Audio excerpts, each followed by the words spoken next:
Hi hello అందరికీ నమస్కారం. కథల పల్లకి ఛానల్కి స్వాగతం. ఇప్పుడు మనం జాబిల్లి కోసం పార్ట్ 53 విందాం. బాబు తండ్రి శంకనెక్కి అతను చుట్టుపీక ఆడుకుంటున్నాడు. రారా నిద్రపోదువు, తర్వాత నిద్రచాలకి ఏడుస్తావు, నన్ను హింసిస్తావు రా అంటూ చేతులు చాపింది వర్షిణి. కానీ బాబు రానన్నట్టుగా తల అడ్డంగా తిప్పాడు. దాంతో ఇషాన్ నవ్వాడు. పోనీలే వర్షిణి, కాసేపు ఆడుకుంటాడులే, నేను పడుకోబెడతాను అన్నాడు ఇషాన్. సరే అయితే నేను డాడీ దగ్గరికి వెళ్ళొస్తాను ఇషాన్ గారు, వాడు ఏడిస్తే ఫోన్ చేయండి, వస్తాను అంది. వాడు ఏడవుడు గాని ఇషాన్ గారేంటి, ఈషు అని పిలువు, గార్లు పూర్లు వద్దు, బాబు చేతిలోంచి జుట్టు తప్పిస్తూ అన్నాడు. నేను అలాగే పిలుస్తాను ఇషాన్ వర్మ గారు. పైగా మీరు Varma group of industries director, మిమ్మల్ని పేరు పెట్టి పిలిచేంత అర్హత మాకెక్కడిది సార్. నువ్వేం తక్కువ కాదుగా, నాకంటే పైనే ఉన్నావు, స్రవంతి గ్రూప్ సీఈఓ, నన్ను చనువుగా పిలిచే హక్కు అర్హత నీకున్నాయి. వర్మ గ్రూప్ ఆఫ్ ఇండస్ట్రీస్ డైరెక్టర్నైనా నీకు మొగుడిని అనబోయి ఎందుకొచ్చిందిలే తన్ని తగలేస్తుంది అనుకుంటూ అత్త కొడుకుని, అసలైతే నువ్వు నన్ను బావని పిలవాలి తెలుసా కొంటెగా అన్నాడు. ఏ అత్త కొడుకు బాబు వెటకారంగా అంది. మీ అత్తకి, తాను మరింత వెటకారంగా అన్నాడు. నాకు ఏ అత్తలు లేరంది. అత్తుంది, అయినా నువ్వు ఒప్పుకొని చావట్లేదుగా అనుకుంటూ, అయినా మావయ్య అంటే మీ డాడీ మా మమ్మీని అక్క అని పిలుస్తున్నప్పుడు నీకు అత్తే అవుతుంది, నేను నీకు బావనే అవుతాను, ఈ రోజు నుంచి బావని పిలువు కమాండింగ్గా అన్నాడు. తోటకూర కట్టేం కాదు, అసలు నేను మర్యాదగా పిలవడమే ఎక్కువ, పాపమని గౌరవిస్తుంటే ఎక్స్ట్రాలు పోతున్నావేంటి అంది. మరేమని పిలుద్దాం అనుకున్నావు? ఒరే తొరే అని పిలుద్దాం అనుకున్నావా? నువ్వు ప్రేమగా పిలుస్తానంటే ఎలా అయినా నాకేం అభ్యంతరం లేదు చిలిపిగా అన్నాడు. అంత సంస్కారం లేని దాని కాదులే, నేను ఇంకా ఇక్కడే ఉంటే ఇలాగే మాట్లాడుతుంటావు, నేను డాడీ దగ్గరికి వెళ్ళొస్తానంది. వెళ్ళు వెళ్ళు, నేను నా కొడుకు హ్యాపీగా ఆడుకుంటామన్నాడు. ఏంటి సీరియస్గా అంది. అదే నేను నీ కొడుకు ఆడుకుంటామని చెప్తున్నాను, దానికి ఎందుకు సీరియస్ అవుతున్నావు అమాయకంగా అన్నాడు. ఏంటో ఇషాన్ అస్సలు అర్థం కావడం లేదు, ఒక్కోసారి చాలా మర్యాదగా పెళ్ళైన స్త్రీతో మాట్లాడినట్టు చాలా గౌరవంగా ఉంటాడు, మరోసారి తన సొంతం అన్నట్టుగా రెచ్చిపోతాడు, మెంటల్ తెప్పిస్తున్నాడంటూ తల విదిలిస్తూ, రేయ్ నేను వచ్చేసరికి పడుకోకపోతే దెబ్బలు పడతాయి అంది. వాడు తల్లివైపు కోపంగా చూశాడు. అబ్బో నీ కోపానికి ఇక్కడ ఎవరు జడిసిపోరు, కానీ అల్లరి చేయకుండా పడుకో, అమ్మమ్మ పడుకుంది, తనకు డిస్టర్బ్ అవుతుంది. ఆ మాటకి బాబు తల్లివైపు చూపిస్తూ కోపంగా అన్నాడు. కానీ ఇషాన్కి అర్థం కాలేదు. అర్థమైన వర్షిని నవ్వుకుంటూ, అంత లేదు రోయ్, నేను వచ్చేసరికి పడుకోకపోతే గ్యారంటీగా తన్నులు పడతాయి బెదిరింపుగా అంటూ వెళ్ళిపోయింది. వర్షిని ఎందుకు నవ్వింది, వీడు ఏమన్నాడో అర్థం కాక వాడి వైపు చూశాడు. బాబు ఇషాన్ వైపు గుర్రుగా చూస్తున్నాడు. ఏంట్రా నా వైపు అంత కోపంగా చూస్తున్నావు అన్నాడు ఇషాన్.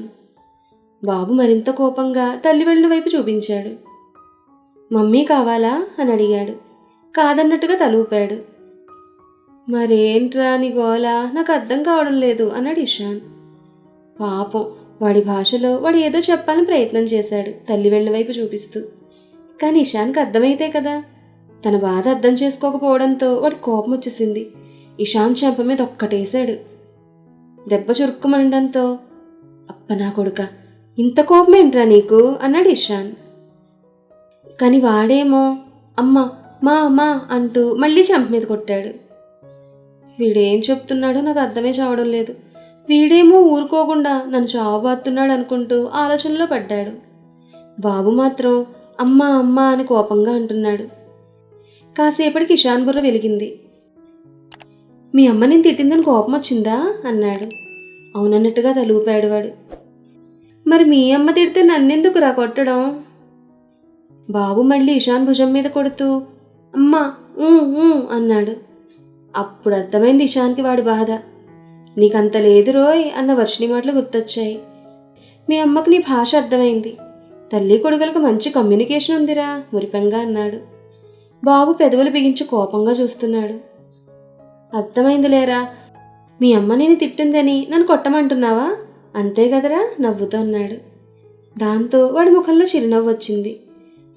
అంటూ వేగంగా తల ఊపాడు. మీ అమ్మని కొట్టేంత ధైర్యం నాకు ఎక్కడిదిరా?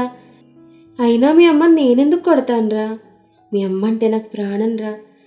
తన్ను కొట్టడమే నా వల్ల కాదు అన్నాడు ఇషాన్. ఆ మాటలకి బాబు బొంగమూతి పెట్టి కోపంగా చూశాడు.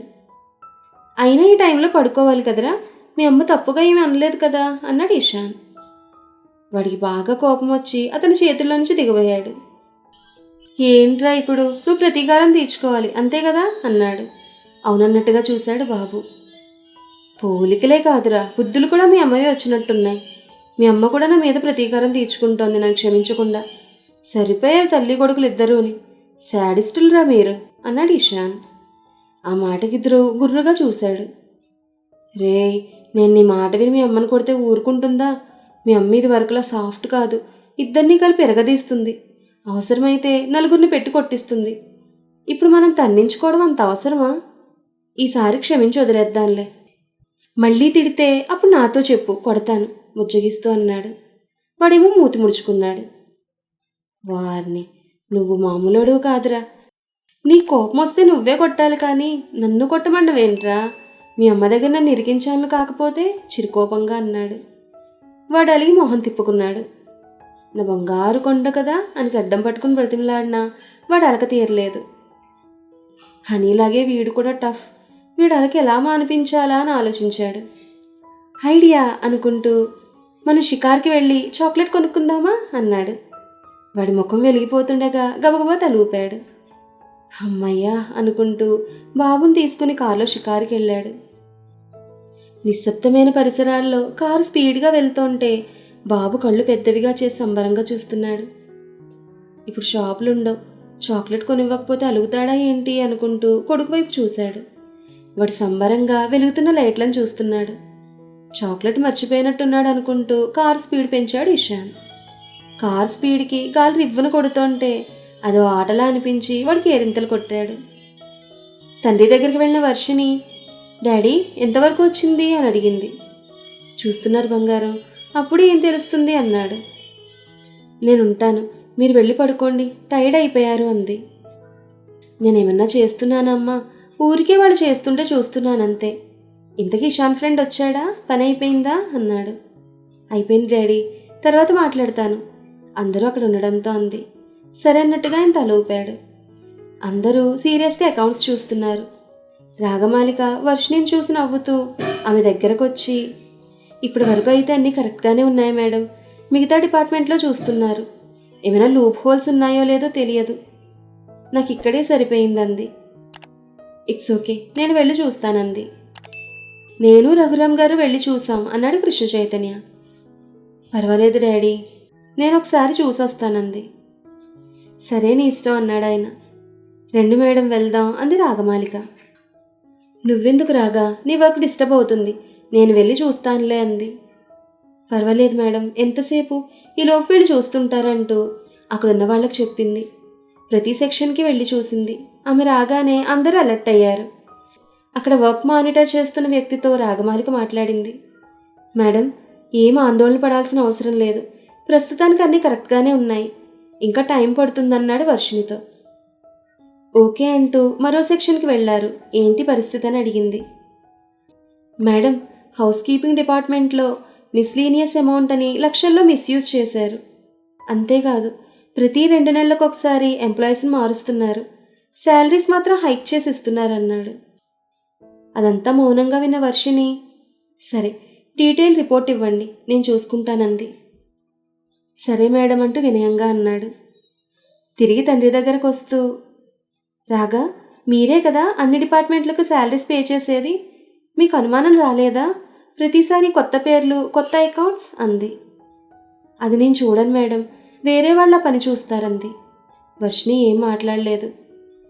డాడీ, మీరు వెళ్ళి రెస్ట్ తీసుకోండి, కావాలంటే మళ్ళీ వద్దురంది. అవును సార్, మీరు వెళ్ళండి, నేను చూసుకుంటానంది రాగమాలిక. తర్వాత వెళ్తానులే, నిద్ర రావడం లేదంటూ, ఇంతకీ ఇషాన్ ఉన్నాడా వెళ్ళిపోయాడా అన్నారు. ఉన్నారు డాడీ, ఏదన్నా అవసరమా, పిలవనా అంది. అదేం లేదమ్మా, ఇంటికి వెళ్ళమనకపోయావా? రేపు ఆఫీస్కి వెళ్లాల్సి వస్తుంది కదా, నిద్ర లేకుండా ఎందుకు అన్నారు. అబ్బో, డాడీకి ఇషాన్ మీద ప్రేమ ఎక్కువవుతోంది. ఏంటో మమ్మీ కూడా ఇషాన్ అంటే అభిమానం చూపిస్తోంది. అందరినీ మాయ చేసి బుట్టలో వేసుకున్నాడు. ఇలాంటి వాటిల్లో అబ్బాయి గారు ఆరితేరిపోయారు. ధ్రువుగాడు కూడా అతను చూడగానే సంతోషంతో అతను చంకెక్కుతున్నాడు. ఈ ధ్రువుగాడికి మొదటి నుంచి ఇషాన్ అంటే ప్రేమే. అతన్ని చూడగానే వీడి ముఖం మతాబులా వెలిగిపోతుంది. వీడికి తండ్రి అని తెలిసిపోయింది. అందుకే నకరాలు పోతాడు వేదవ అతని దగ్గర. ఇషాన్ అందరినీ తన వైపు తిప్పేసుకున్నాడని తిట్టుకుంటూ, మనం ఏమన్నా ఉండమన్నామా డాడీ? నిద్రొస్తే అతనే పోతాడులే నిర్లక్ష్యంగా అంది. కూతురు కోపానికి నవ్వుకుంటూ, సరే వెళ్ళు అన్నాడు. సరే డాడీ, మీరు ఎక్కువసేపు ఉండకండి, నేను వచ్చి చూసుకుంటానంది. అలాగే అని తలూపాడు కృష్ణ చైతన్య. మేడం, నేను చూసుకుంటాను, మీరు రావాల్సిన అవసరం లేదంది రాగమాలిక.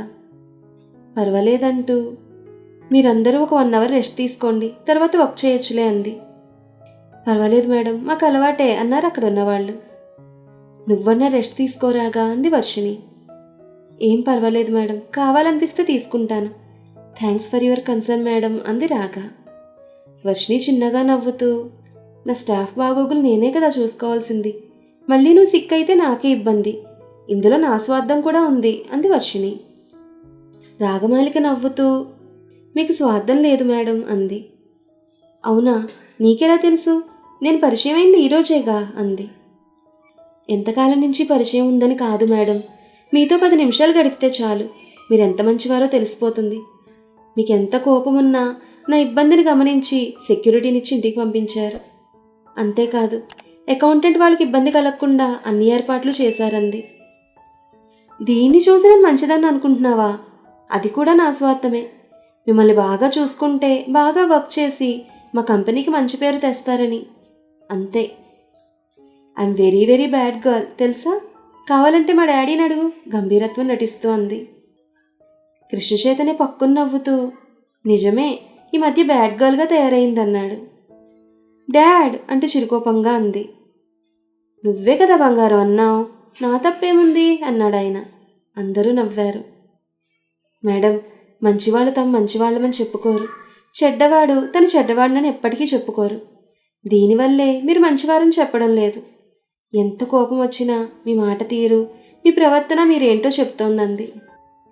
ఆహా అని నవ్వుతూ, ఇక వెళ్తాను డాడీ, మీరు వెళ్ళి రెస్ట్ తీసుకోండి అంది. తన ఛాంబర్కి వచ్చేసరికి ఇషాన్ బాబు ఇద్దరు కనిపించలేదు.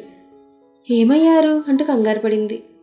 ఒకవేళ బాబు నిద్రపోయాడేమో, మమ్మీ వచ్చి తీసుకెళ్ళిందేమో అనుకుంటూ లోపలికి వెళ్ళి చూసేసరికి తల్లి మాత్రమే ఉంది. ఇంత రాత్రి ఎక్కడికి వెళ్ళారు వీళ్ళు అంటూ కాస్త కంగారు పడి ఫోన్ చేసింది.